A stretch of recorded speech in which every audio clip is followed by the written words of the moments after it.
What's the creepiest thing you've experienced? Story 1. I once made it all the way home from downtown Toronto to Etobicoke without seeing a single human being. A long time ago, I had a job working for the Ministry of Natural Resources, which was at Queen's Park, Toronto. Queen's Park is where our provincial parliament is located. My job was IT, working on an ancient computer that ran Fortran on punch cards, despite it being the late 80s. I had a shift that went from 3:30 p.m. to 11:30. Of course, there's not a lot of people around near the end of your shift. It's a big, creepy 19th century building. From 6 p.m. to the end of my shift, I didn't see a single person, not even a janitor or security guard, which is not unusual, but it was always a bit creepy to me, and it bugged me. At the end of my shift, I had to hurry to catch the subway because, in Toronto, they used to shut down just before midnight on a weekday.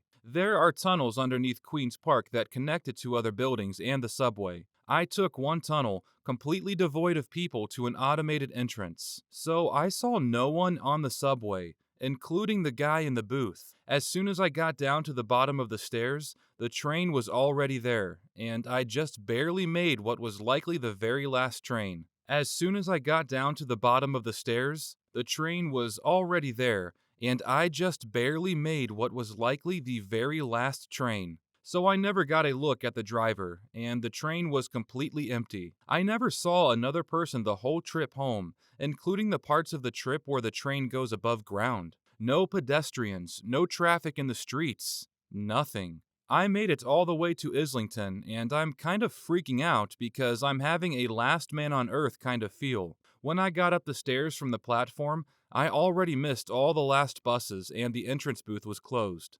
There was no one in the station. When I'm walking home from the subway, I don't see a single car on the streets. And there's never any pedestrians this time of night. I could have literally stripped off all my clothes, hopped onto the subway illegally, and streaked all the way home, and no one would have known. Story 2. Me and my mom saw someone, or something, watching us sleep. I was about 5 or 6 years old, and my mom was putting me to sleep. I fell asleep, and when I woke up in the middle of the night, I saw a dark figure like a man standing in front of the window. I woke my mom up and almost started to cry, and I was hoping it was just a tree or something, because we were on the second floor of the house. But when she woke up, she also saw what happened and told me to stay put and don't move. She quickly ran to the living room because we had guests over and everyone was still up drinking. She told everyone what happened, and for 3 hours, everyone went out and searched around the house. What I didn't tell her was that when she left, the window started to rattle,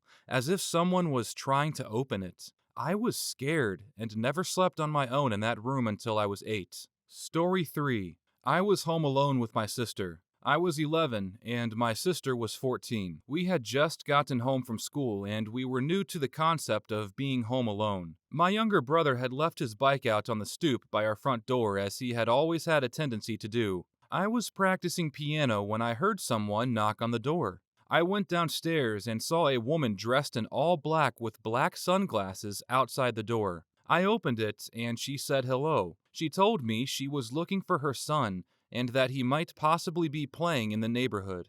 I was confused and asked her what her son's name was. She insinuated by looking at the bike that her son might be playing with my brother, but would not give me a name. I called my sister, who also approached the door. The woman was very deadpan and gloomy. She just kept asking if we had seen her son. We finally were freaked out enough and slammed the door closed. I ran to a window to see what was happening outside after we had shut the door in her face. The lady stood at the door for about 5 minutes. She didn't move. She just stood silently. She then slowly walked to her car and got in. It was a black car. She backed out of the driveway and onto the street, where she proceeded to sit and idle for more time. I remember frantically not understanding what to do.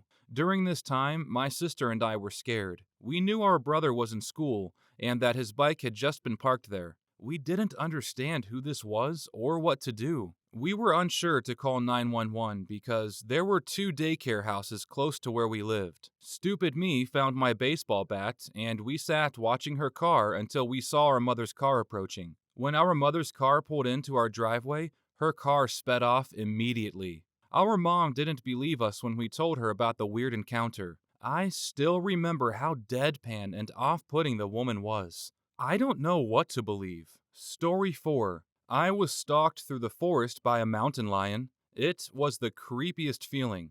I was hiking some pretty fantastic trails with my dog, and her hair started to stand up, and she started making a barely audible growl and looking around in the woods frantically, and she was stuck to me like glue. I didn't see anything, but decided to head back anyway. The whole time, my dog was on high alert, and I just kept talking to her loudly. But I could feel my own adrenaline spiking and started getting really paranoid, and I felt like someone was watching me.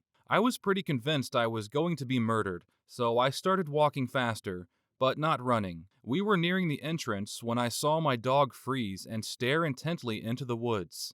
I followed her gaze, and there was a mountain lion, slightly crouched and looking right at us. I never realized how fucking big those things are, and my stomach dropped. I backed away while facing it the rest of the way into the parking area. It didn't move, so I backed the rest of the way to my car, got my dog and myself in, and just sat there. I called the DEP to let them know there was a mountain lion in the area. All they said was I must have misidentified a deer, because there's no mountain lions in our state. They acted like I reported seeing Bigfoot. Story 5. We decided to have a sleepover at one of my friends because her parents weren't home. We decided to camp in the backyard because it's more fun, and we can be as loud as we want without bothering the neighbors. You have to walk up a hill to reach the end of the backyard, which is separated from the forest by a tall fence. It was around 4 a.m., and two of us were already in the tent and were about to go to sleep when suddenly my friend jumped in with an empty alcohol bottle and quickly closed the tent. She put her hand in front of her mouth, signaling us to stay quiet, and that's when we spot the shadow of a grown man. He went around the tent a few times, then disappeared. Then someone started pulling up the tent zipper very slowly. So the two of us started screaming bloody murder while the other friend who just jumped in was ready to fight the intruder with the empty alcohol bottle. The person stopped halfway, then, I guess, went away. We stayed there for a while, still shocked from what just happened, then finally decided to go outside to investigate because we were those stupid white girls who die first in horror movies. No one was there, but the thing I still don't understand is how the person got in. We live in a safe neighborhood, but still, each house has massive fences. Let's say someone still decided to climb in. Why would he choose a 10+ minute walk up a hill? We can't possibly be seen from down there. Or let's say someone climbs in from the direction of the forest. We were only a meter away from the fence, and it makes a huge noise if someone tries to climb over. I'm sure there's an explanation, but I still can't fully figure it out. We were around 14 when this happened. Story 6. Auditory hallucinations while falling asleep, laying my head on the pillow and closing my eyes. Then from what sounds like 2 inches from my ear, I can hear someone kind of whisper, yell? I don't know how else to describe it. Kind of how you'd talk if you were desperate to get someone's attention, but also didn't want to be heard by anyone else. Either way, it was definitely my name that I heard. Cue up the following adrenaline dump and me searching the house for intruders at 10 p.m. on a work night. Story 7. There is that mentally challenged girl in a nursery home in my neighborhood who obviously is obsessed with Jesus. She always wears a white dress and walks from house to house to spread the word of the Lord on bare feet. Before I knew about her, me and my cousin were at his home watching horror movies since it was late and dark and rainy outside. You can guess what happened. All of a sudden, she stood outside the window with her wet, white dress pushing her face against the window, yelling, "Jesus loves you all!" 10 out of 10 would be the scariest moment of my life. Story 8. When I was in high school, I lived in a really safe neighborhood outside of a major city. Barely any crime ever occurred. One night when I was in high school, I remember hearing someone open my door, walk across the room to my bed, and I felt someone stab me in the abdomen. My eyes were closed the whole time, but I still remember how badly it hurt. I woke up the next morning totally fine and chalked the whole thing up to sleep paralysis, something I still deal with. Later on, I found out that, during the night, one of my neighbors had been stabbed in the stomach. Story 9. This happened about 10 years ago. I was in the Toronto airport and had to take a crap. So, I proceed to the bathroom and fire up the old Blackberry for a brick breaker session while I deuce. Now, I'm in a bathroom at the far end of the terminal, and I'm the only person in this bathroom. All of a sudden, I get this feeling like I'm being watched. I looked up from my phone, and what do I see? Through the gap in between the stall door and partition, there is a man staring at me while holding his flaccid Johnson. We hold eye contact for a split second, then I put my phone back in its stereotypical 2000s nerdy holster. At that point, the guy zips up his pants and bolts. I wipe my ass, wash my hands, and dart out the bathroom. Never found the guy, and I was paranoid about going out in public for 6 months. Story 10. The last time I saw my great-grandma, I had this overwhelming feeling that I would never see her alive again. I was 10, and I couldn't shake the feeling. It was so creepy and almost made me sick to my stomach. I told my mom about it, but she thought I was nuts. 2 weeks later, she died. That was indeed the last time I saw her alive. Story 11. More scary than creepy. My girlfriend and I went to the beach together for summer break. We were 17 at the time. We went out to the ocean. She had a float she laid on, and I just kind of hung on to the side of the float. When I looked up, I saw we were pretty far from the beach, so I started making my way back to the beach and dragging her little float along with me. All of a sudden, I hear faint voices screaming, and I look towards the beach and see these guys trying to wave at us. Everyone else is running out of the beach, and they're screaming at the top of their lungs, but I can't make out what they're saying. So my girlfriend gets out of the float, and we both start dragging it along to get back faster. The guys are still going crazy, jumping up and down, and then one of them puts his hand on top of his head and makes what could only be described as a fin. I now see they're pointing, and following their finger, I see a huge shark. I scream at my girlfriend, and we both try to scramble up this tiny float. Eventually, we get up on the float and just sit there terrified as the shark swims circles around us. The feeling of being trapped with absolutely nothing you can do is terrifying. We just floated there for a little while until I couldn't see the shark anymore. Then, until my balls grew back, I slowly swam back to the beach. Haven't gone out into the ocean since. Story 12. I lived alone in a one-bedroom apartment for a year or so, and loved it. About 3 or 4 months in, I got a girlfriend, and she started staying over a few times a week. One morning, we were having breakfast, and with a very serious look on her face, she wanted to talk to me about my sleeping habits. According to her,